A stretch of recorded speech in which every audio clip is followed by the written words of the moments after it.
ton bise. Réveille ton bise. Tin, tin, tin. Réveille ton bise. Hello et bienvenue dans le podcast Réveille ton bise. Je suis Justine, mentor podcast et business. J'aide les entrepreneurs à développer leur entreprise, trouver plus de clients sans s'épuiser à la tâche ni subir leur quotidien et à utiliser le podcast comme un levier d'opportunité business. Si vous êtes à la recherche de conseils, astuces et inspirations en entrepreneuriat, marketing digital, podcasting et stratégie d'entreprise pour réveiller votre bise, eh bien vous êtes au bon endroit. Je vous réveille tous les lundis matins à 6h, seul ou avec des invités pour vous aider à accomplir tous vos objectifs, vivre votre meilleure vie et développer le business de vos rêves. Prêt à attaquer cette nouvelle semaine à fond ? Moi, je le suis. C'est parti pour l'épisode du jour. Bonne écoute !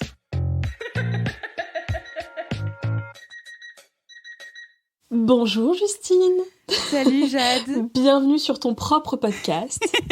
Il va falloir qu'on explique un peu le contexte qui est assez particulier, puisque tu es aujourd'hui l'invitée de ton podcast et je suis l'hôte. Je m'appelle Jade et je suis content stratégiste et j'ai mon propre podcast.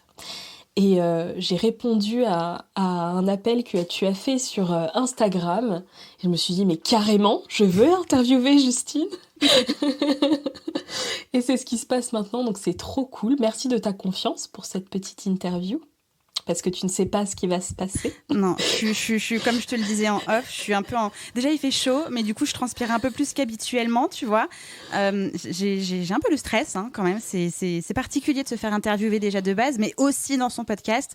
Et d'autant plus que le sujet de l'épisode du jour est particulier aussi. Oui, puisqu'on va parler de ton parcours, on va parler de toi et on va essayer de te découvrir un peu plus que ce que tu peux nous montrer sur les réseaux à travers tes épisodes. On va apprendre un peu à mieux te connaître. Et je suis pas toute seule puisque ton audience nous a fait parvenir quelques questions, donc je me fais porte-parole aussi des questions de ton audience. Et la première question que j'ai, qui était la petite Justine ? Est-ce que tu peux nous dire ? Mon Dieu, tu attaques fort. Ok. Qui était la petite Justine ? La petite Justine était une petite fille assez dynamique, très rêveuse, très créative également. Je suis fille unique et donc du coup j'ai appris à m'occuper seule. Je créais des histoires seule. Toutes mes peluches, mes poupées avaient un rôle très précis dans chacune des histoires. Au départ, quand j'étais petite, je voulais être chanteuse, je voulais être coiffeuse et je voulais aussi être animatrice radio. Alors quand tu regardes mes cheveux aujourd'hui, tu te dis ok, la meuf a les cheveux rouges, ça passe pas mal de temps dans le salon de coiffure. J'ai ma propre émission de podcast, donc la deuxième, celle où on est aujourd'hui.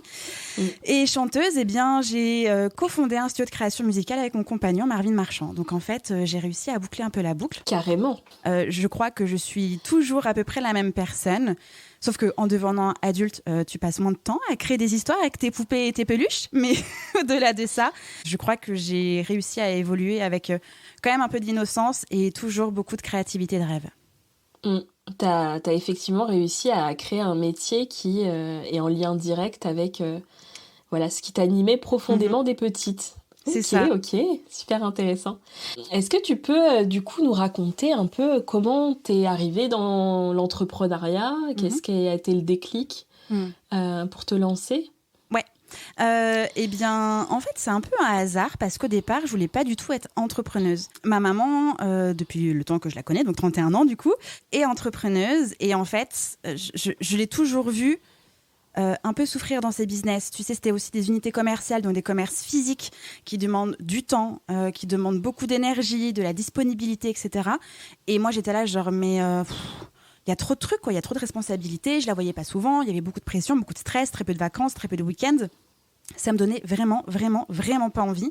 Il faut savoir qu'après mon BTS management des unités commerciales que j'ai eu en alternance en travaillant dans la coiffure afro-européenne d'ailleurs, j'ai décroché un CDI dans une banque. Donc j'étais banquière dans une banque à distance à Paris. Et en revenant à Lyon, je savais pas trop quoi faire de toutes mes compétences. Ce qui me plaisait beaucoup quand j'étais salariée, c'était la structuration, c'était les process, c'était la com, c'était le développement d'entreprise et c'était le management.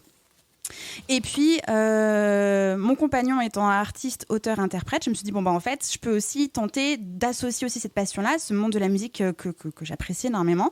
Et donc, j'ai continué de m'auto-former en web marketing, en stratégie de contenu, aussi un peu en graphisme. J'ai eu un diplôme d'attaché de presse à distance. Et puis, il me restait 6 mois de chômage. Et ma mère me dit, mais c'est cool, en fait, tu travailles avec plein d'assos, tu fais plein de projets bénévoles, tu travailles avec plein d'artistes, mais tu as besoin de money pour pouvoir manger. Tu ne manges pas d'air, ma fille. Donc, fais quelque chose, en fait, de 10 doigts. Et en plus, il faut savoir que je sabotais aussi mes entretiens d'embauche. En fait, je me pointais aux entretiens d'embauche sur des postes qui me plaisaient. Mais en fait, j'y allais plus un peu comme un training sur, OK, qu'est-ce qui est attendu aujourd'hui dans le monde du travail, sur le marché, dans mon secteur d'activité. Comment est-ce que moi, je peux continuer de monter en compétences, perfectionner et aussi choisir ce que j'ai envie ou pas de faire. Et c'est comme ça, en fait, que j'ai décidé de me lancer en social media management pour les artistes et les pros de la musique. Donc, grande décision a été été 2017 et officiellement, je suis lancée depuis le 1er janvier 2018. Voilà comment ça s'est passé. Okay. Donc, en fait, même si t'avais un peu un exemple qui pouvait faire peur, mais au final, t'as compris au fur et à mesure de toutes tes expériences que c'était ça que tu voulais, tu voulais créer ta propre activité et que ce soit à ta façon, etc. C'est ça, totalement, parce Super que intéressant. J'ai eu des patrons qui m'ont laissé quand même beaucoup d'espace dans les petites entreprises dans lesquelles j'étais. C'était hyper agréable d'aussi dans des gestions d'équipe, dans des procédures, dans la clientèle, c'était super agréable. Quand je suis arrivée dans le grand groupe bancaire, là, c'était un peu la douche froide, genre OK. Et finalement, mon responsable m'a laissé faire ce que j'avais aussi envie de faire, revoir toutes les procédures de sécurité, d'accueil, de customer care, etc. Et après, je me suis dit, ouais, mais là, tout ce qu'on attend de moi dans les postes, enfin dans les entretiens que je sabotais, c'était que 0,5% de ce que j'avais envie de faire et de ce que j'étais capable de faire. Donc, je me sentais bridée directement et j'arrivais pas à être dans une seule case. Et donc, je me suis dit, non, en fait, il faut que je crée mon propre métier qui me donnera l'espace nécessaire dont j'ai envie, dont j'ai besoin et aussi des marges d'évolution possibles comme moi, je l'entends, en fait. Ok. Comment tu définirais, pour un peu résumer tout ça, ta plus grande motivation à te lancer dans l'entrepreneuriat ? Alors évidemment, je peux ne... Enfin, c'est bateau de dire la liberté. On se lance tous et toutes, je crois, pour ça, être libre. Mais vraiment, c'est comme ce que je viens de dire, c'est pouvoir évoluer, pouvoir choisir mes clients, mes projets, l'endroit où est-ce que je vis, tu vois, parce que maintenant, je travaille de chez moi, j'ai pu quitter Lyon, je suis en pleine campagne. Si j'étais restée salariée, jamais j'aurais pu déménager aussi loin, être loin de tout. Donc ça m'a donné la liberté d'évolution, la liberté géographique, la liberté temporelle quand même si des fois on ne va pas se cacher, on n'est pas totalement libre de son temps non plus. Mais c'était vraiment la liberté et puis de pouvoir créer autant que j'avais envie de le faire, vraiment. C'est encore la motivation qui te drive aujourd'hui ? Complètement. Ah, mais moi, je suis la plus heureuse du monde quand je suis dans mon bureau, quand je suis en train de créer des choses avec mes clients et mes clientes, quand mes meilleurs neurones s'activent, que j'ai des nouvelles idées, on met en place un plan d'action, que ce soit pour moi ou mes clients et mes clientes. Enfin, c'est la création, tout est possible en fait. Il suffit juste d'avoir la bonne idée, d'avoir le plan d'action et d'y aller à fond, quoi.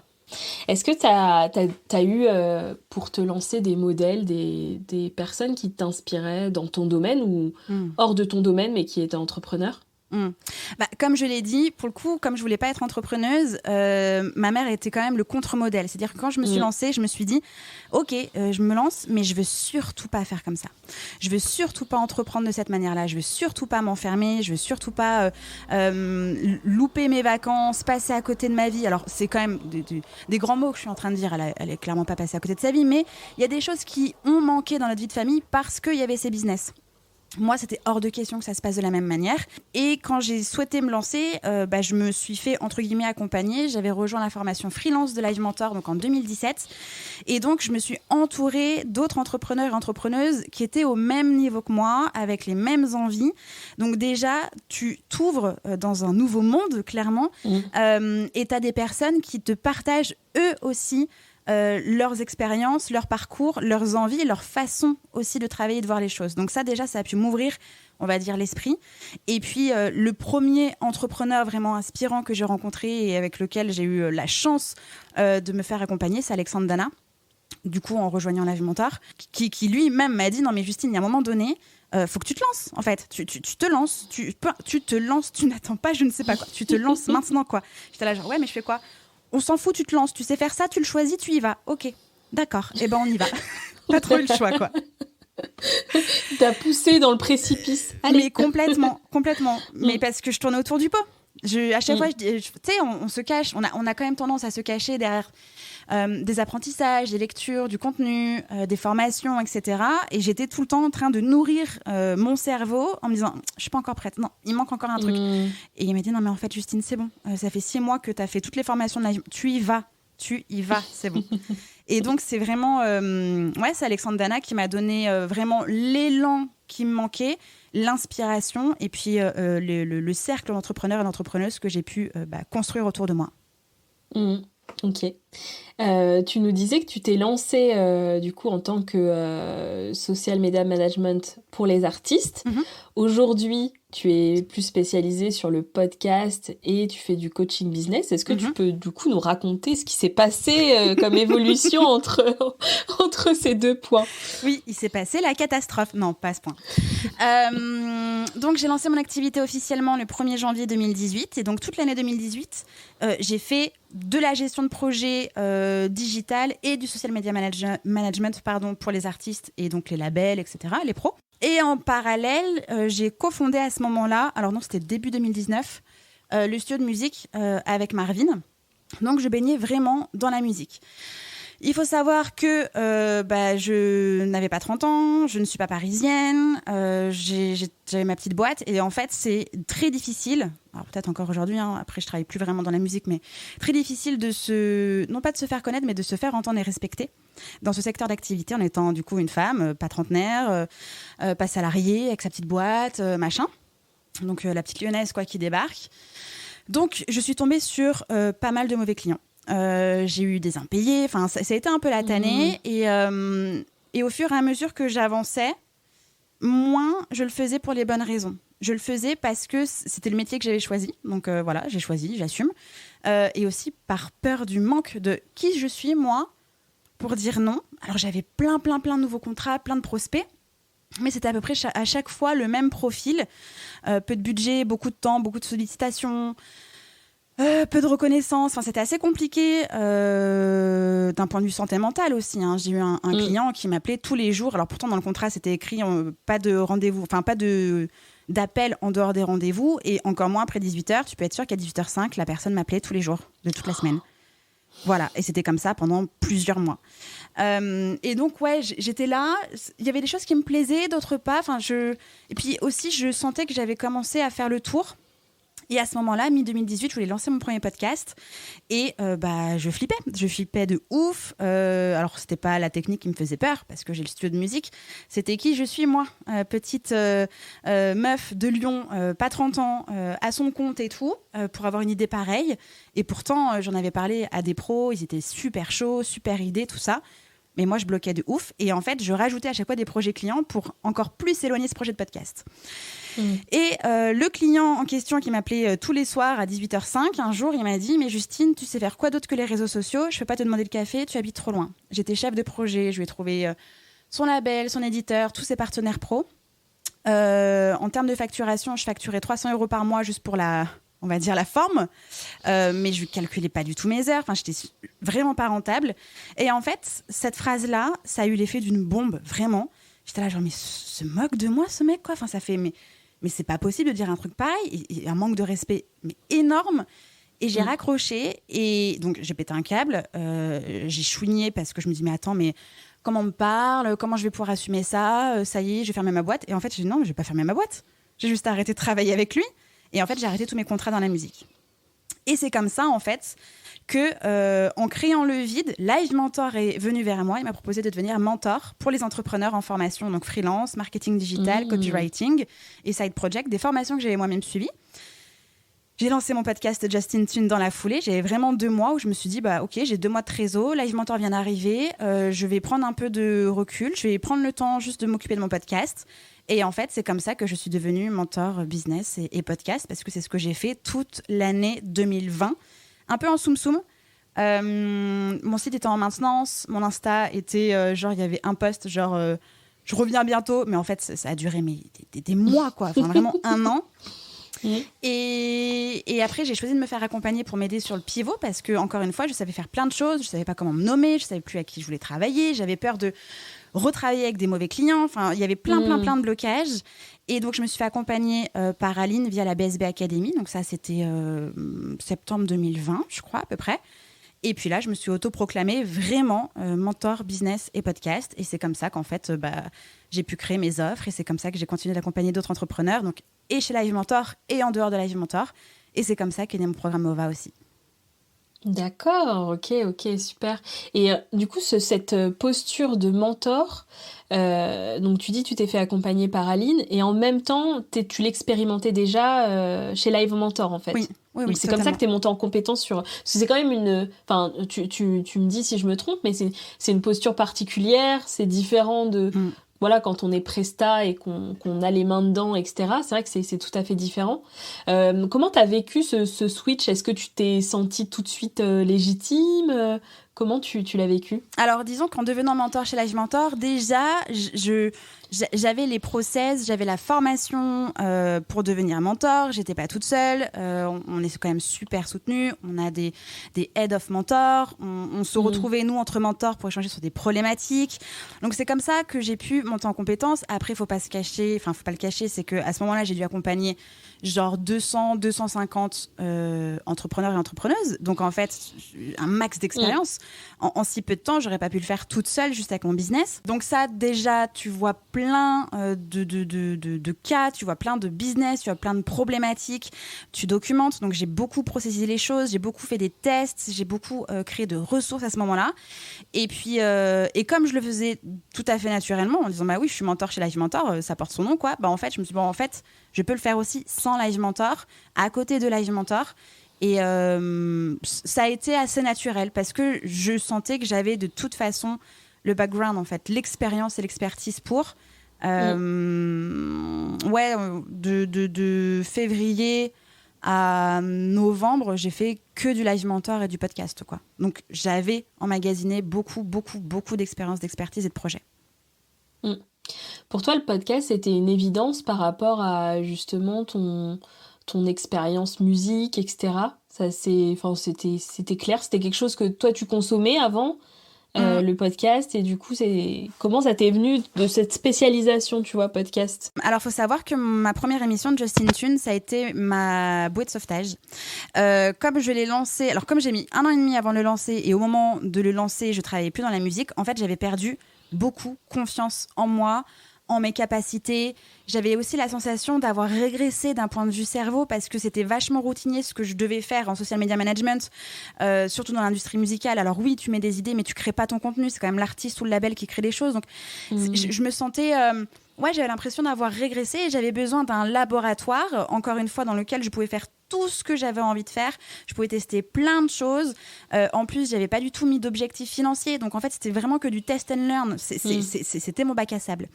Et c'est devenu ma spécialisation, encore une fois, très naturellement, parce que des entrepreneurs que j'accompagnais chez Live Mentor avaient eu connaissance de mon podcast et m'ont demandé de les accompagner. Donc en fait, ça s'est fait assez naturellement. Et pourquoi j'ai lancé Just in Tune, donc bien au-delà aussi d'avoir mon laboratoire, c'est que comme je consommais des podcasts au moment du lancement de mon activité, je trouvais pas de podcasts français, francophones, spécialisés industrie musicale. Donc, il y avait de la place. Ça faisait peur aussi, parce qu'en fait, il y avait personne. En face, il y avait que des podcasts américains, par exemple, mais rien en français. C'était que des vidéos YouTube, des grosses chaînes YouTube. Et j'y ai vu là un grand laboratoire, un grand bac à sable, une belle opportunité de tester et de faire ma place. Et ça a payé, parce qu'au bout de 6 mois de podcast, Il a été nommé aux Social Music Awards 2020. En face de moi, c'était que des gros studios radio qui produisaient du coup des podcasts. C'était des équipes, c'était que des mecs. Et moi, j'étais la seule petite meuf toute seule à tout gérer toute seule. Donc encore plus fière en fait d'être arrivée à cet endroit-là. Et encore une fois, ouais, c'est qu'une histoire de j'ai créé le vide pour avoir quelque chose qui allait mieux me convenir. Et naturellement, c'est devenu ma spécialisation parce que je m'amuse énormément, parce que des entrepreneurs m'ont demandé de l'aide à ce niveau-là. Et c'est comme ça que j'ai réussi à associer et le business et le podcast. Avant de basculer dans la période actuelle, etc., j'avais envie de savoir, là, avec le recul, d'après toi, quelle a été l'erreur que tu as faite ou les erreurs que tu as faites du coup dans ta première partie d'entrepreneuriat? Mes premiers contrats sont arrivés très rapidement. J'ai officieusement lancé l'activité donc en août 2017. Pendant 4 mois, j'ai travaillé à fond, tout ce qui était strat de contenu, tout ce qui était présent sur les plateformes de freelance, tout ce qui était blog, article, tout ça là. Ce qui fait qu'au moment où j'ai déposé, ouvert mon activité, 15 jours après, j'avais mes premiers contrats. En fait, j'avais des personnes qui attendaient mon numéro d'immatriculation pour signer avec moi. Et ces 2 premiers contrats ont été les pires. En tout cas, les premiers pires. Je suis pas tombée sur des bonnes personnes. J'ai eu beaucoup de difficultés à vendre mon expertise. J'ai eu beaucoup de difficultés à cadrer aussi la relation, à cadrer la collaboration. Et en fait, je me suis fait vraiment manger toute crue dès le départ. J'ai pas très bien réagi, j'ai laissé ça un peu trop couler. Après, ça s'est arrêté, on va dire naturellement, parce que de toute façon, même humainement, on s'entendait pas. Donc j'ai dit oui trop vite, parce que waouh, trop bien, 15 jours après mon immatriculation, ça signe, c'est trop cool, je vis tout de suite de mon activité, j'ai plus besoin de Pôle emploi, trop bien. Mais avec le recul, je me dis que j'aurais peut-être dû mieux préparer mes collaborations, mieux préparer le cadre et pouvoir dire non, en fait, quand je le sentais pas. Parce que là, clairement, je sentais pas tout, mais je savais pas si c'était eux que je sentais pas, si c'est moi que je sentais pas, si c'était le fait que c'était des premiers contrats que je sentais pas. Il y avait un truc qui était pas, c'était pas flex quoi, tu vois, c'était pas ouf. Donc, je dirais mieux m'écouter. Enfin, l'erreur numéro 1, c'est d'avoir laissé couler et de pas avoir écouté ce que peut-être je pouvais ressentir en pensant que ça devenait de moi et je me sentais clairement pas légitime de dire bah non, en fait ça va pas du tout, ça va pas, on le fait pas, etc. Et ça, je l'ai quand même bien traîné toute l'année 2018 parce que après j'ai eu d'autres contrats et c'était encore le même schéma. J'avais pas réglé ce problème-là, quoi, vraiment pas. Je dirais qu'ensuite je me suis dispersée aussi. Pourtant j'avais été super focus au moment de la création. Et à partir du moment où j'ai eu mes clients et où j'ai eu mon activité, j'ai mis mon business en second plan et je me suis défocus du développement de mon activité pour juste être concentrée client et autres projets annexes. Donc, je suis restée un peu trop sur mes acquis. Genre, c'est bon, ça tourne, j'ai des demandes, c'est bon, c'est cool. Ouais, bah non, parce que j'aurais pu développer différemment, j'aurais pu peut-être avoir un peu plus d'ambition, ne pas me dire que c'était OK, en fait, tu vois. Et j'aurais pu, je pense, aussi mieux choisir mes clients si j'avais eu une meilleure, vision, un meilleur focus. J'aurais sans doute attiré d'autres clients de meilleure qualité et donc j'aurais peut-être moins subi mon business, j'aurais sans doute moins souffert et peut-être que j'aurais peut-être même pas pivoté, j'en sais rien, tu vois. Est-ce que tu penses que si tu recommencerais, tu referais les mêmes erreurs et en fait c'est cette expérience-là qui t'a permis aussi de construire la suite et du coup d'être beaucoup plus aligné avec ton business, ou au final il y a peut-être une action que tu aurais pu faire dès le départ qui aurait peut-être transformé les choses? Alors c'est sûr que les erreurs que j'ai accumulées, clairement, ça m'aide déjà moi aujourd'hui aussi dans mon activité, mais aussi ça aide les personnes que j'accompagne, parce que comme j'ai fait des boulettes, et ben aujourd'hui je suis capable de dire et regarde ce que j'ai fait, ce que j'ai pas fait, là où j'ai perdu du temps, à quel endroit je me suis cogné la tête, où est-ce que j'ai perdu de l'argent, etc. pour faire éviter ces erreurs-là. Donc, je ressors évidemment grandi et c'est sans regret de les avoir fait. Par contre, je pense que si mi-2018, j'avais sorti Justin Tuned, si j'avais vraiment mis en priorité le développement de mon activité, je pense qu'aujourd'hui, mon entreprise ne serait pas la même d'un point de vue, on va dire, amplitude Tu vois, parce que j'ai laissé ça de côté, parce qu'ensuite j'ai pivoté. Pendant 1 an, je n'ai pas existé. Ensuite, j'ai pivoté, il fallait tout reconstruire. C'est presque comme si j'avais fait un reset début 2021, tu vois. Alors qu'en fait, je suis là depuis 2017-2018. Donc,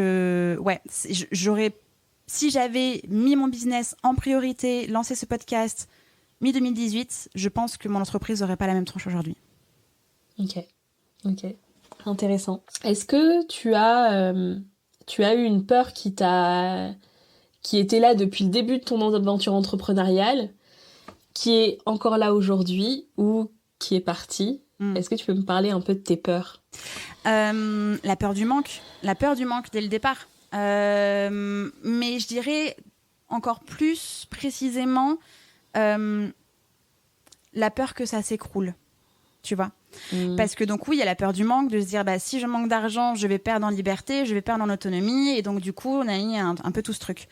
La peur que tout s'écroule, c'est que quand même mon business il est quand même impalpable, et des fois je suis là genre est-ce que je suis vraiment en train de travailler? Est-ce que je suis vraiment dans mon entreprise? Est-ce que j'ai vraiment des clients? Enfin des fois c'est un peu fou, ok, mais est-ce que ça peut pas partir comme ça du jour au lendemain? Et cette peur-là, elle s'est intensifiée depuis que j'ai une équipe. Parce que c'est encore plus...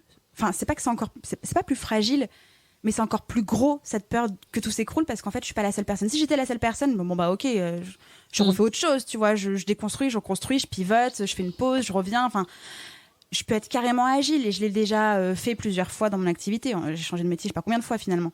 Mais là, avec des prestataires, une alternante, c'est pas du tout le même enjeu. Si ça s'écroule, je suis pas toute seule, tu vois. Et je peux pas juste sauver ma peau. Il y a d'autres personnes avec. Donc je dirais que cette peur, elle s'est intensifiée parce que c'est devenu un peu plus lourd en termes de responsabilité. D'accord, ok. Est-ce que tu as quelque chose dans ton quotidien qui te permet de te rassurer sur ça? Alors déjà, grosse leçon, c'est que justement quand j'avais très peur que tout s'écroule, j'avais tendance à foncer encore plus dans le tas, à travailler genre 3 fois plus. Je me tapais des semaines entre 60 et 70 heures. Aujourd'hui, quand je sens que j'ai un peu tendance à flipper, je fais hyper attention. Je sors de mon bureau, en fait, pour pouvoir sortir la tête du guidon, vraiment. Donc, je vais dans mon potager, je vais dans mon studio, je vais créer d'autres choses, tu vois. Je vais créer d'autres choses qui sont sans pression, sans objectif de renta, sans objectif de vente ou je sais pas quoi. Vraiment un truc qui va me nourrir de l'intérieur et me dire, OK, il y a autre chose, en fait. Il n'y a pas que ça. Et c'est comme ça que, c'est un peu mon sas de sécurité, tu vois. Et tu te mets physiquement à distance, en fait. Des trucs. Excellent. Ouais, totalement. Je retiens pour moi.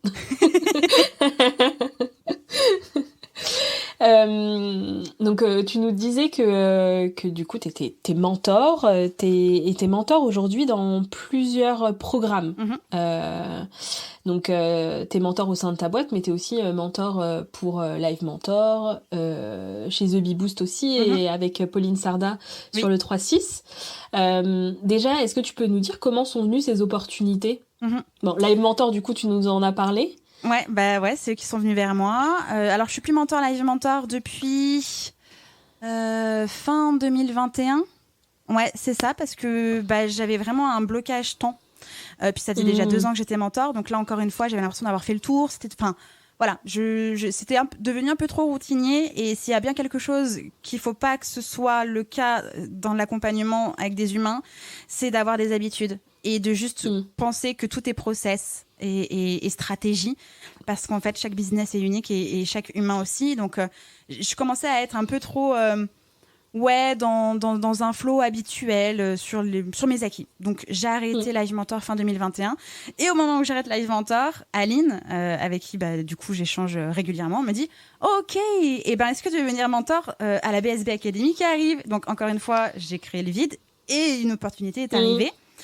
Et quelques mois après, ou peut-être quelques semaines, Pauline, pareil, me contacte pour savoir si je peux devenir aussi mentor et coach dans le 3-6. Donc encore une fois, c'est naturellement que les opportunités sont venues à moi. Alors, je pense que c'est parce que je suis visible peut-être, mais surtout parce que c'est des liens humains que j'ai nourris, que j'ai entretenus. Et pas que pour du business. C'était que déjà, humainement parlant, ça matchait. Et parce que mon expérience et mon expertise sont des choses que Pauline, Aline ou encore Live Mentor recherchent. Donc ça s'est fait très naturellement. Ok. Par rapport au lancement de ton podcast Réveille ton bise, comment ça s'est fait? Comment tu l'as imaginé? Est-ce que c'était du coup quelque chose qui entrait dans ta stratégie business et du coup tu t'es dit, bah voilà, je fais déjà du podcast, autant faire un podcast sur mon business. Comment c'est venu? Est-ce que tu peux nous raconter la genèse un peu de ce podcast? Pour une question de logique, en fait. Même si j'avais Justin Tune était carrément en parallèle de mon activité. Il y avait rien, enfin, c'était que des interviews d'artistes et pros de la musique à destination d'artistes et de pros de la musique qui souhaitent développer leur projet. Donc, clairement pas mon secteur d'activité, en tout cas plus à ce moment-là. Je voyais que ça fonctionnait, je voyais que j'avais des opportunités, je voyais que j'avais des contacts, je voyais que j'étais douée, que j'avais beaucoup de plaisir à le faire, que c'était de plus en plus demandé. Je me suis dit, mais en fait, j'ai accompagné des gens, je sais faire, je sais même très bien le faire, je m'éclate de ouf. Le contenu, la création de contenu, c'est le point central même depuis toujours du développement de mon activité. Ce serait quand même idiot d'accompagner des gens à lancer leur podcast business si moi-même j'en ai pas, tu vois. Enfin, c'est comme si je te disais viens on crée un business en ligne, mais en fait je suis maraîchère, rien à voir. Enfin, je trouvais un truc, c'était pas logique. Et donc du coup j'ai lancé Réveille ton bise comme ça. Ça a été un peu plus difficile du coup parce que pour le coup il s'agissait, entre guillemets, de moi presque toute seule, de quand même réussir à donner envie, donner confiance, montrer mon expertise, travailler mon image de marque, ce qui n'était pas le cas de Justin Tune. Justin Tune, j'étais la personne qui interviewait les bonnes personnes, tu vois. J'avais une différence de posture et encore une fois, pas d'objectif d'argent. Donc, zéro pression, zéro stress. Là, si, il fallait que ce temps-là investi puisse à un moment donné, être rentable, puisse m'apporter des clients, puisse me permettre de développer mon activité, tout en gardant aussi cette notion de plaisir. Et ça, c'était aussi assez, on va dire, délicat, parce que quand tu rentres dans un schéma de je crée du contenu pour être visible, pour convertir, machin, tu peux facilement perdre cette notion de plaisir, parce qu'en fait, tu le fais plus pour la créativité et pour la création de contenu, tu le fais pour le business. Donc, j'ai fait hyper attention à cet endroit-là. J'ai eu du mal à trouver le nom du podcast, vraiment. J'étais là, genre, tout ce que je savais, c'était ce que j'allais raconter. J'avais juste un brief du générique de podcast, mais j'avais rien d'autre, en fait. J'étais là, bon, ok. Et pendant 3 semaines, j'étais là, mais qu'est-ce que je fais? Mais qu'est-ce que je fais? Mais alors, qu'est-ce que j'aime faire? Mais alors, qu'est-ce que je raconte? Et puis, en fait, naturellement, Réveille ton bise est arrivé. Je suis allée au studio, j'ai dit, bon, voilà, le seul brief que j'ai pour le générique de podcast, c'est je veux que les gens écoutent le lundi matin, le podcast, et que le générique soit genre un hit machine dans leur tête où c'est hyper entêtant. Moi, je veux les imaginer se dandiner dans leur salle de bain, avoir une dose de motivation et prêts à réveiller leur business pour la semaine. Et c'est comme ça que le générique est né, c'est comme ça que Réveille ton bise est né. Et ça fait quoi, 1 an et demi, je crois? Ouais, quelque chose comme ça. Ouais, j'ai lancé début 2021. Ouais, voilà. Et depuis, je kiffe, j'aime toujours autant mon générique, je m'éclate à faire les épisodes solo. Oh, merci. Et on danse dessus. J'adore. Bon, voilà. Il reste dans la tête. Parce que l'objectif que tu as énoncé là, je pense que on est plusieurs auditeurs à partager que tu as réussi à avoir quelque chose dans tes temps et de super sympa. Ça démarre bien le podcast. Trop cool. Trop bien. Mais des gens le chantent mon générique et ça, je trouve que c'est absolument incroyable. C'est trop bien. Rien que t'en parles, tu vois, je l'ai eu tout de suite en tête. Donc je me suis retenue de chanter pour vos oreilles. Oh, tu peux y aller, Jade, tu le sens. Vas-y, file free. Non, mais voilà, c'était exactement ce que je voulais. Quelque chose qui donne la patate, dans lequel je peux aussi faire transpirer ma personnalité, rire, faire des boulettes, partager des choses, m'éclater et donner autant de plaisir aux personnes qui écoutent le podcast que moi quand je suis derrière mon micro, quoi. Ok, top. Et est-ce que du coup c'est bien inséré dans ta stratégie d'acquisition, ça fait partie de ta découvrabilité, etc. ce podcast? Ouais, totalement. Mais pas tout seul, parce que toi-même tu sais, un podcast, il ne s'agit pas juste d'être derrière un micro, d'enregistrer, de mettre en ligne. Il y a tout un écosystème à mettre en place. Donc oui, le podcast m'aide à me faire connaître parce qu'il y a tout ce taf de promotion autour des épisodes de podcast. Mais une fois que tu as fait le le plus gros du taf de la découvrabilité, en fait, après, ça coule tout seul et ça va diriger vers l'Insta ou la newsletter ou directement la boîte mail en fonction de ce que les gens ont envie de faire avec moi. Donc, il m'aide à être visible, à être référencé, à donner confiance, à divertir, à convertir. C'est quand même le noyau central, en fait, de ma création de contenu. Ok, très clair. Donc, on a parlé de la partie mentor chez les différentes entreprises. J'imagine que c'est différent pour toi d'être mentor dans ta boîte et mentor pour les autres. Déjà, première question, c'est en quoi c'est différent et qu'est-ce que ça t'apporte, du coup, de l'être dans d'autres boîtes pour d'autres clients? Ok, trop bonne question. Alors, en quoi c'est différent? Déjà, parce que quand je suis mentor dans d'autres programmes, je travaille au nom de l'entreprise en question. Donc, il y a une charte à respecter, il y a des process à respecter, il y a des contenus qui sont mis à disposition. Par exemple, j'en sais rien, si Pauline, elle dit A et que moi, derrière, je suis en train de dire « Ah ben non, c'est pas A, c'est C », ça fonctionne pas. C'est vraiment le gros point différent, c'est que je vais travailler à un endroit au nom de cette personne pour accompagner les clients de cette personne. Donc, c'est pas mon image de marque qui est engagée, c'est celle de l'entreprise en question. Et pour autant, c'est hyper important de choisir avec qui j'ai envie de travailler parce qu'il est quand même question de moi. Si je vais dans un programme has-been, arnaque, c'est moi qui vais être en face des gens, donc c'est moi qui vais, m'en prendre plein l'oignon, et ensuite, sans doute, perdre en crédibilité.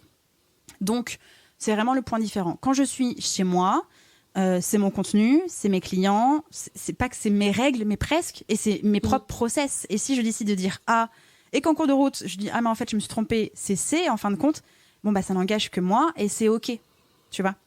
Donc, c'est vraiment là les points différents. Mais il y a aussi la posture qui est quand même différente, je trouve, parce que quand je suis dans mon business et que je suis mentor, encore une fois, c'est moi. C'est moi, c'est avec moi que tu as signé, on s'est choisi, on sait où on doit aller, etc. Dans un programme dans lequel je bosse, donc la BSB ou le 3-6, les gens ne m'ont pas forcément choisi, ou alors ils ont vu que j'étais dedans et c'est OK. Et c'est même trop bien, en fait, de voir qu'il y a des gens qui me connaissaient et qui ont été... encore un peu plus emballé de voir que il y avait pas que Pauline, qu'il y avait pas que Aline, qu'il y avait d'autres personnes aussi. Mais on vient pas pour moi spécialement. Tu vois, donc il y a aussi un petit changement de posture. Ce que ça m'apporte, beaucoup de choses. En fait, ça m'apporte vraiment beaucoup de choses. La première, c'est de faire partie d'une équipe, d'avoir un projet en commun et d'aller tous ensemble dans la même et bonne direction. C'est aussi quelque chose dans le sens de la co-construction. Que ce soit Pauline ou Aline, aucune des deux nous ont dit à un moment donné, c'est comme ça et pas autrement. Il y a toujours des rendez-vous d'équipe, des feedbacks, des choses à faire remonter, de l'évolution, des ajustements, parce qu'on est sur le terrain. Et donc ça, c'est hyper enrichissant. Le fait de pas être seule, en fait, tu vois, parce que aujourd'hui, tu me vois, je suis dans mon bureau, il y a personne autour de moi. Quand je suis avec mes clients, c'est la même chose. Il y a personne autour de moi et mes clients. Alors que là, je fais partie d'une équipe. Encore une fois, on avance dans le sens, entre guillemets, du leader, de la créatrice de ce programme-là, de pouvoir travailler avec des personnes qui, peut-être, n'auraient pas travaillé avec moi. Par exemple, Jade, peut-être que tu m'aurais jamais trouvée si on s'était pas rencontrés dans le 3-6, tu vois. C'est clair. Donc, c'est un truc assez fou de pouvoir travailler avec d'autres personnes qui, peut-être, n'auraient pas été séduites par moi, par ma spécialité, ou j'en sais rien. Et en fait, finalement, ça match et on avance ensemble. C'est une ouverture de dingue, en fait. Humainement, neurones, apprentissage, c'est une ouverture de dingue et c'est hyper enrichissant. Trop bien, trop bien. Tu nous as parlé de l'équipe il n'y a pas longtemps, un peu au début de notre échange. C'est the gros challenge de l'entrepreneur. Est-ce que tu peux nous raconter un peu à quel moment tu as décidé d'être entourée d'une équipe et comment tu as fait pour mettre ça en place? Oui, c'est un point assez challengeant quand on entreprend, parce qu'encore une fois, ça change de posture totale. T'es plus tout seul, tu réfléchis avec et pour d'autres personnes. Alors c'est pas un level up n'est pas le bon terme, mais c'est une évolution. Voilà, c'est un autre palier. ma première expérience d'équipe, c'est dans mon laboratoire Justin Tunes, où au moment où j'avais de plus en plus d'entrepreneurs chez Live Mentor à accompagner, et j'avais Justin Tunes, et je voyais qu'en fait, je passais 2 jours par semaine juste pour produire un épisode toutes les semaines. Je faisais vraiment que le strict minimum. En termes de promotion, c'était vraiment la va-vite, quoi. Là, je me suis dit, ce serait cool, en fait, de voir comment moi, maintenant, j'arrive toute seule, entre guillemets, à manager. Comment est-ce que je peux faire fédérer des gens autour de cette vision-là, de ce que j'avais envie de donner à ce podcast, etc. Et en fait, je me suis dit, on va le tester avec un stagiaire, puisque de toute façon, il n'y avait pas d'objectif d'argent. Donc, je pouvais pas... ça aurait été totalement idiot de prendre un ou des prestataires. J'allais perdre de l'argent alors que j'en générais pas et que je voulais surtout pas en générer. Donc j'ai commencé avec un stagiaire et puis finalement j'ai eu 3 coups de cœur. Donc en fait j'ai pris 3 stagiaires en même temps et je me suis dit mais en fait c'est trop cool parce qu'ils sont super complémentaires que moi. Oui, je fais du podcast, mais le reste de ma semaine, je suis en rendez-vous visio. Donc, je veux pas que mon stagiaire attende quelque chose ou s'ennuie ou soit tout seul, machin. Donc, j'ai créé cette première équipe comme ça. Donc, il y avait Julie, il y avait Caroline et il y avait Hugo. Et d'ailleurs, je me suis fait aussi interviewer par eux en fin de stage. Justement, c'est mon parcours, mais au sein de Justin Tunes. Je t'arrête juste 2 secondes. T'as attaqué fort quand même 3 personnes d'un coup à manager. Ouais, mais en fait, c'était trop bien, vraiment, parce que encore une fois, c'était un laboratoire. Donc, j'avais pris leurs compétences, on va dire, coup de cœur, expertise de ouf. Et je les avais placés à cet endroit-là. Et j'avais aussi pris en considération les endroits où ils étaient moins bons, entre guillemets, et là où c'était plus sorti de zone de confort. Et en fait, les profils étaient complémentaires. Chacun avait sa mallette de formation pour continuer de monter en compétences et surtout pour aller à l'endroit où ils étaient encore jamais allés ou est-ce que c'était pas bien passé avant, etc., etc. Donc, c'était vraiment... Okay. Laboratoire pour tout le monde. Moi, en termes de management, eux, en termes de, je sais pas, Caroline, elle était plus... Alors, Caroline, elle est restée plus longtemps avec moi. Et du coup, elle avait aussi, en plus de la stratégie de développement, elle avait aussi la gestion de l'équipe, aussi au passage, et la gestion de projet. Donc, il y avait plein de choses. C'était vraiment les prémices, en fait, du management, de la structuration, de la gestion d'équipe, du rôle de visionnaire aussi. C'était assez fou, c'était fou, vraiment c'était bien. Donc une bonne première expérience. Ouais, vraiment, vraiment beaucoup. Et quand les stages se sont terminés, je me suis retrouvée du coup fin 2020 à travailler mon pivot, à me dire ok, Justin Tunes est toujours là, moi j'avance aussi, qu'est-ce que je vais faire, j'ai besoin de temps pour développer mon activité, mais je veux surtout pas arrêter Justin Tunes. Et c'est comme ça que j'ai fait mon premier recrutement d'un contrat en alternance, qui a été une boulette de recrutement, clairement. J'ai recruté sans changer de posture. J'étais restée en maître de stage et non pas comme employeur et chef d'entreprise. Mon process de recrutement n'était pas très bon. J'ai pas recruté pour les bonnes raisons. Et comme c'était sur Justin Tunes principalement, le ROI était sur le temps gagné et non pas le retour sur investissement monétaire. Et en fait, j'ai pas du tout gagné de temps. J'ai perdu beaucoup de temps, beaucoup d'argent, beaucoup d'énergie, beaucoup de motivation, beaucoup d'envie, tout ça. Donc ça s'est vraiment pas bien passé. Je voulais plus recruter. À ce moment-là, j'étais là genre en fait non. Ça t'a dégoûté. Ouais, totalement. Je sais pas faire, je sais pas travailler avec des humains. C'était un coup de chance les stagiaires. Là, je sais pas ce qui s'est passé.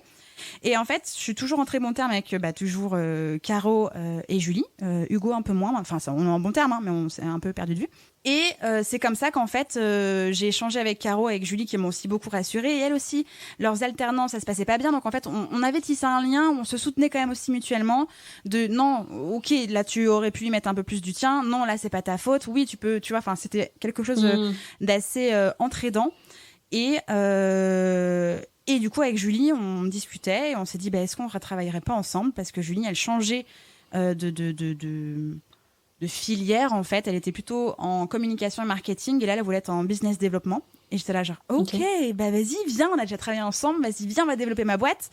Et parce que c'était Julie, j'ai pu à nouveau réapprendre à recruter, à donner quand même les clés de mon business, à avoir confiance en notre personne, à manager, à monter en compétences et surtout à prendre du plaisir là-dedans.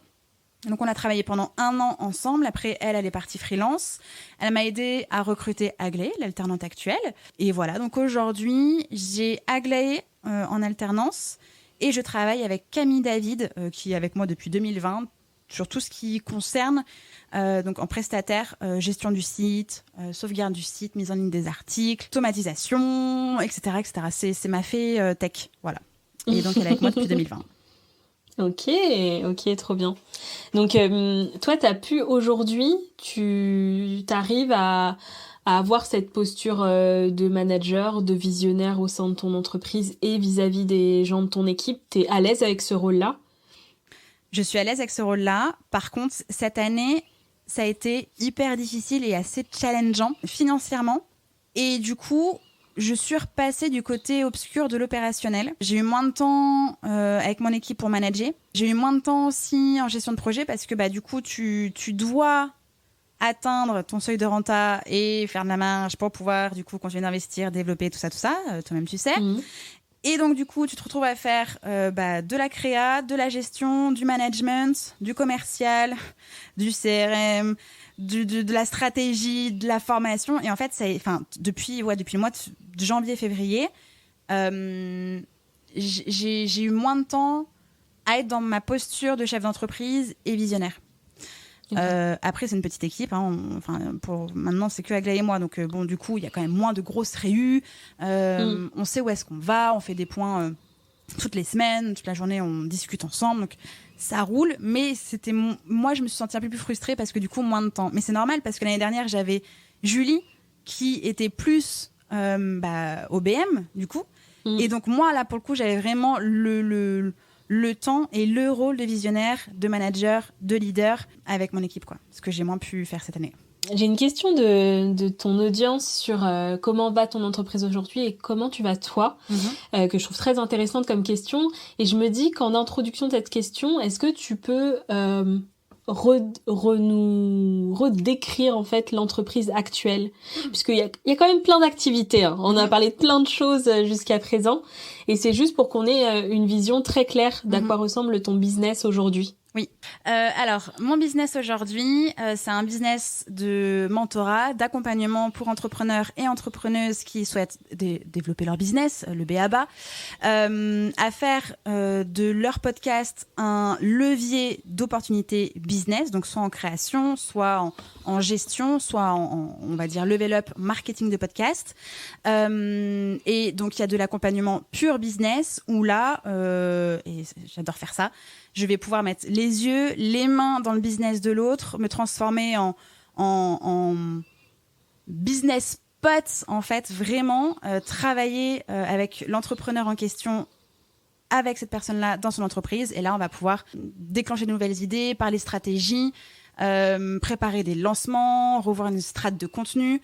Tout ce qui, en fait, peut empêcher l'entrepreneur et l'entrepreneuse à cet instant T de développer son entreprise. Et évidemment, il y a du recrutement, il y a la structuration, il y a la délégation, parce que ça fait partie des choses que moi-même j'ai fait.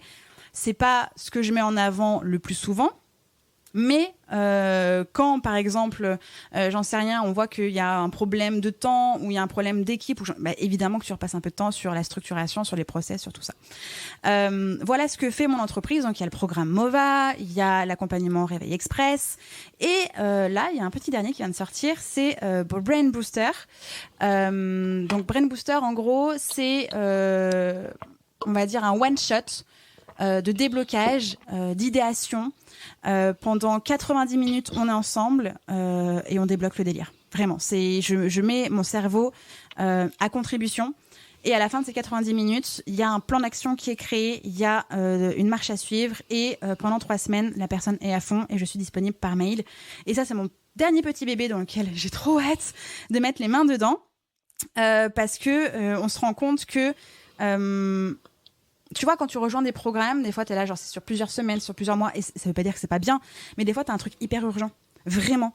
Et t'as la tête dans le guidon, et t'arrives pas à prendre de décision, et t'es dans le brouillard, et il y a plein de bruit autour de toi, et tu changes d'habit comme de chemise, et tu sais plus quoi faire, et t'es paniqué, t'es en PLS, et tu fais plus rien.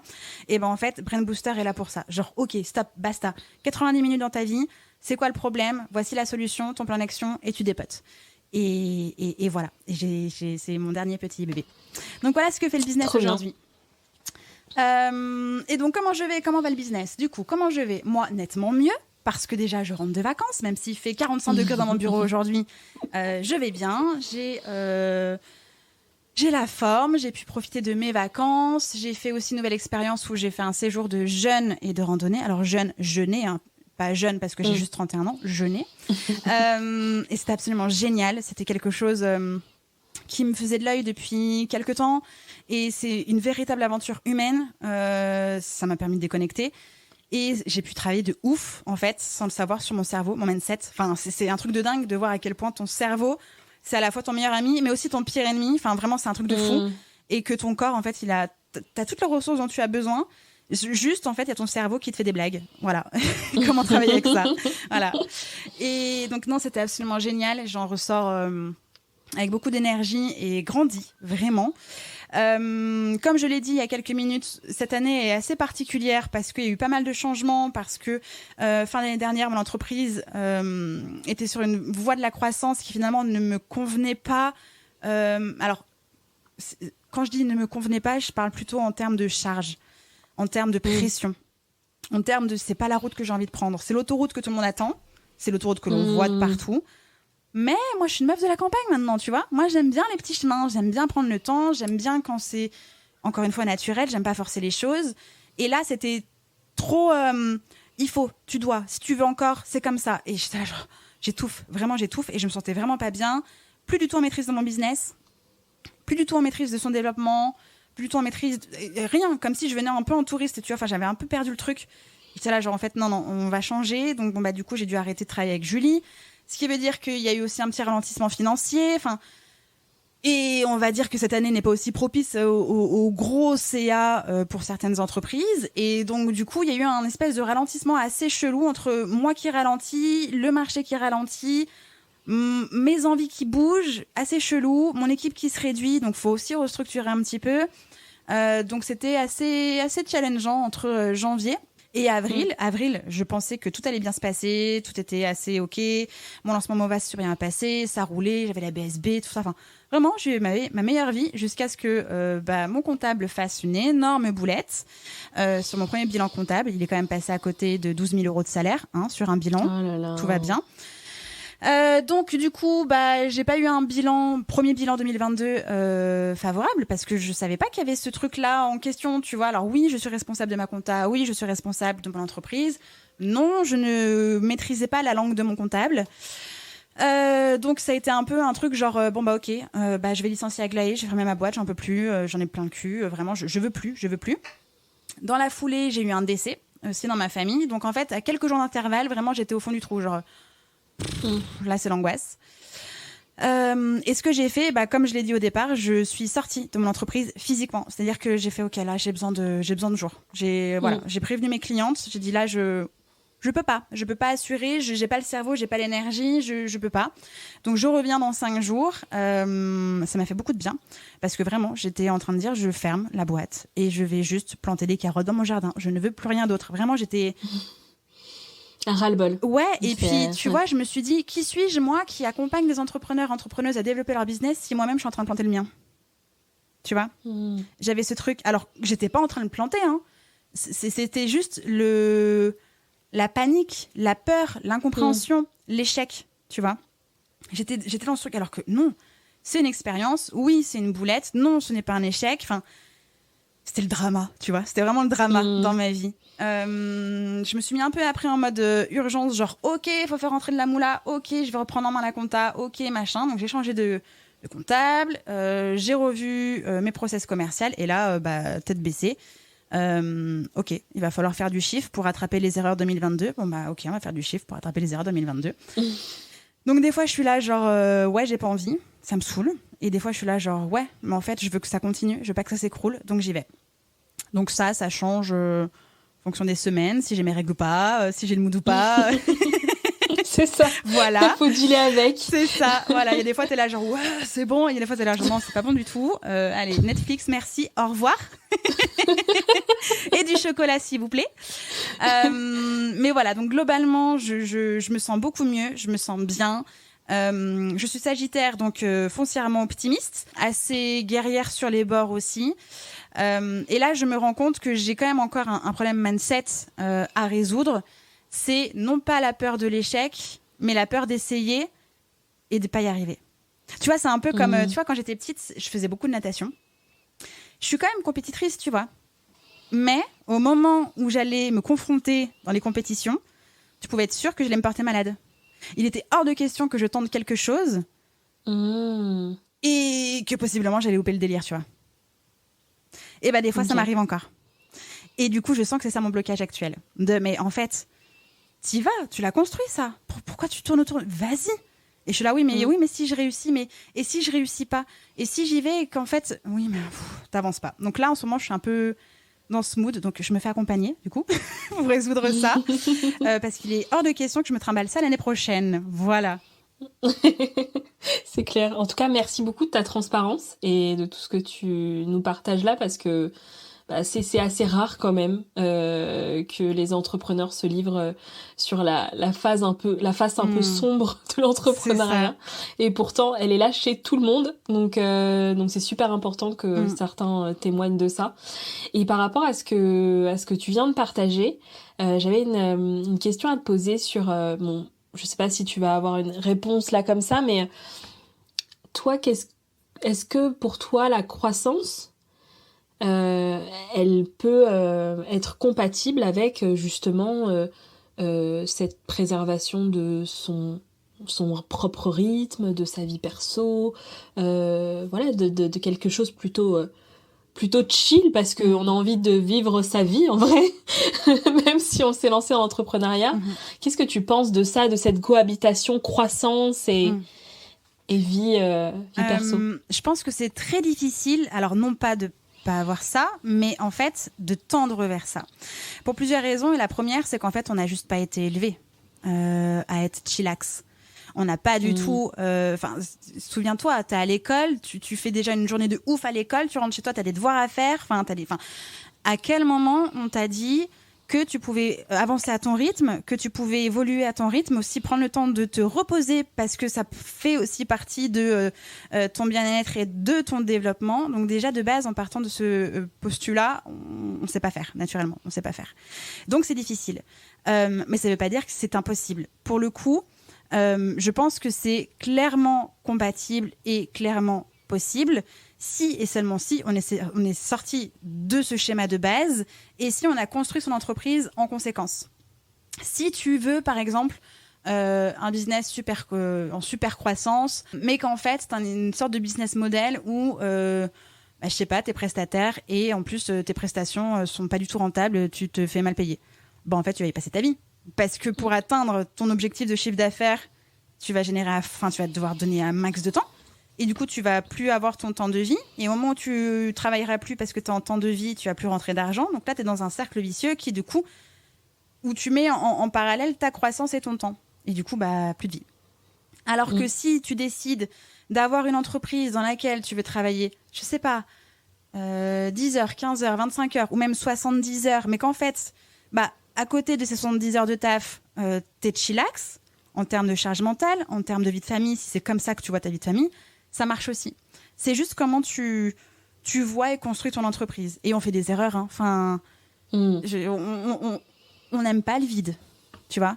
On est toujours en train de regarder son agenda et de dire « Alors attends, là j'ai 2 heures, qu'est-ce que je peux faire en 2 heures ? Tiens, je vais faire ma compta. » À quelle heure, en fait ? À quelle heure tu dis « J'ai 2 heures, qu'est-ce que je vais faire ?» Tu pourrais très bien dire « J'ai 2 heures devant moi. » Ok. Et tu t'en vas. Tu lis, tu fais rien, tu te mets dans l'herbe, tu regardes le ciel, tu regardes les nuages passer, tu vis ta meilleure vie, tu vois. C'est hyper difficile de faire rien, tu vois. Et on sait pas faire. Et tu peux avoir une entreprise en mode croissance et faire rien. C'est possible. Et vivre ta meilleure vie, c'est possible. C'est juste que ce soit construit en conscience et correspondant à tes besoins. Est-ce que j'ai répondu à ta question ?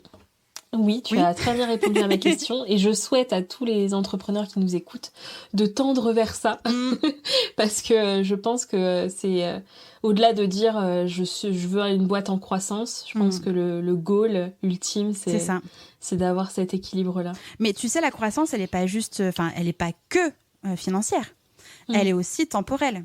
Tu peux, par exemple, avoir, je sais pas, un minimum de chiffre d'affaires, je sais pas, t'as besoin... Moi, par exemple, là dans ma campagne, j'ai pas besoin de beaucoup d'argent pour vivre super bien ma vie.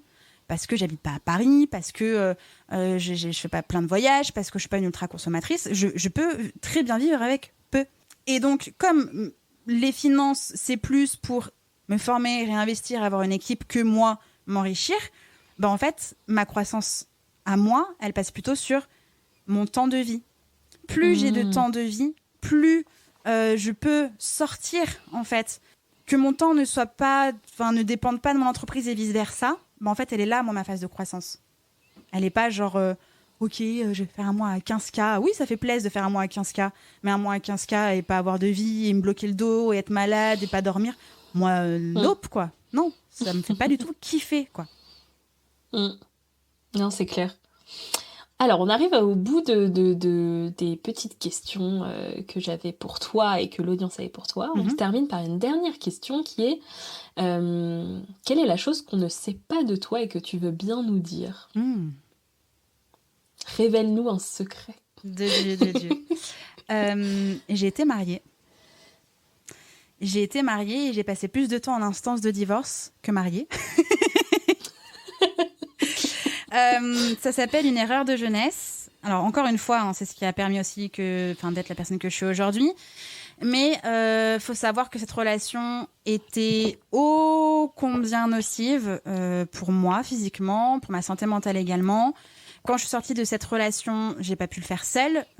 J'ai été accompagnée par un thérapeute et aussi par mes amis, ma famille. Il a fallu que je reconstruise qui j'étais parce qu'on était sur de la violence physique et psychologique. Et j'ai eu besoin de temps. Et aujourd'hui, alors je pense plus avoir de séquelles parce que je me fais toujours accompagner et parce que j'ai des proches absolument géniaux. Mais aujourd'hui, je le vois pas comme j'en parle pratiquement jamais en fait de ça. Tu vois, même à des amis des gens que je veux rencontrer, avec lesquels je sais pas, j'ai passé des week-ends ou quoi que ce soit. Il y a pas mal de personnes qui sont pas au courant de cette ancienne vie-là. Non pas parce que j'en ai honte, c'est parce que ça fait partie de mon passé, que j'ai pas forcément envie d'expliquer le pourquoi du comment, machin, tout ça. Mais en tout cas, c'est la chose que les auditeurs et auditrices ne savaient pas de moi, et c'est quelque chose qui, ça a été aussi un moteur de liberté, moteur d'autonomie, et de savoir par moi-même m'épanouir, tu vois. Enfin, il y a personne d'autre que moi qui peut choisir ma vie. Et il n'y a personne d'autre que moi qui peut... comment dire ? Si moi-même, je ne me respecte pas, personne ne peut me respecter. Et si je ne m'aime pas, je ne laisse pas la place aux autres aussi m'aimer. Et donc, ça a été ça un peu ma reconstruction. Et c'est comme ça que j'entreprends aussi tous les jours. Voilà. T'as pris un peu ta revanche, du coup. Ouais, et pas qu'un peu. Totalement, même. Est-ce qu'il y a quelque chose que tu voulais nous partager, nous dire, et qu'on n'a pas pu aborder dans les questions ? On a vu tellement de choses, c'est absolument incroyable. Tu l'as dit tout à l'heure, j'ai partagé des choses en full transparence, même là, en terminant l'épisode. Je pense que si tu m'avais pas interviewée, jamais j'aurais réussi à dire ça, tout ça même. Et puis...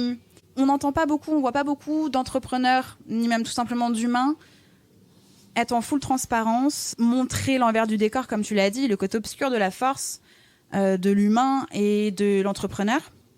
Même si on fait qu'une seule et même personne, c'est bien aussi scinder les choses et bien dire ce qu'on a envie de dire aux gens. Je dis pas que je suis pas en train de flipper, que les gens aient pris le temps d'écouter cet épisode. Je me dis, ah putain, ils vont apprendre des trucs. Mon Dieu. Mais je pense que ça fait partie aussi de ma philosophie de je teste, je transpire et je transmets ensuite. Et c'est ça mon parcours. De la petite fille qui était dans sa chambre et qui inventait des histoires et qui voulait être coiffeuse et chanteuse et animatrice radio. Aujourd'hui, je suis derrière mon podcast et j'ai dit plein de choses. Et il faut savoir qu'en fin de journée, je vais aussi aller dans mon studio. Donc voilà, non, je sais pas, c'était assez fou. Je flippe des écoutes des gens, mais je pense que ça va bien passer. En tout cas, je pense que j'ai une bonne commu. Vu les questions, j'ai une bonne commu. Exactement, c'est ce que j'allais dire. Non, cet échange était vraiment ultra intéressant. C'était un plaisir, tu vois, de rentrer dans ton histoire, etc. Donc je pense que les auditeurs prendront un plaisir à l'écouter. Merci beaucoup, Jade, d'avoir accepté cette mission. Et tu l'as relevée haut la main. C'était moi qui étais en stress. Toi, ça a été ?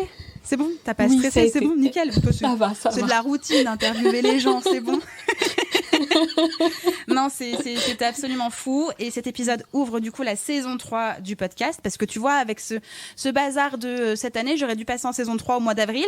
Genre, juste, j'avais pas la tête de passer en saison 3 au mois d'avril. Donc là, au moins, cet épisode annonce la saison 3 du podcast. Et merci pour ton temps, merci pour tes questions, pour ta bienveillance aussi, parce que j'ai pu être en confiance et dire des choses, même si je suis derrière mon micro. Je sais que c'était à toi que je m'adressais en premier lieu, et donc c'était trop cool. Merci beaucoup, Jade. Merci à toi. Ciao. Ciao, Jade. J'espère que cet épisode vous a plu. N'oubliez pas de vous abonner sur votre plateforme d'écoute préférée. C'est le meilleur moyen de ne pas manquer les prochains épisodes et de ne pas louper votre réveil business. Si vous avez des idées, des suggestions ou un mot d'amour à me partager, direction Apple Podcast pour laisser un commentaire et des étoiles. Ça m'aide vraiment à rendre visible le podcast en plus de réchauffer mon cœur. Je vous retrouve au plus tard dans le prochain épisode ou tout de suite sur Instagram au nom de Réveille ton bise. Ciao, ciao!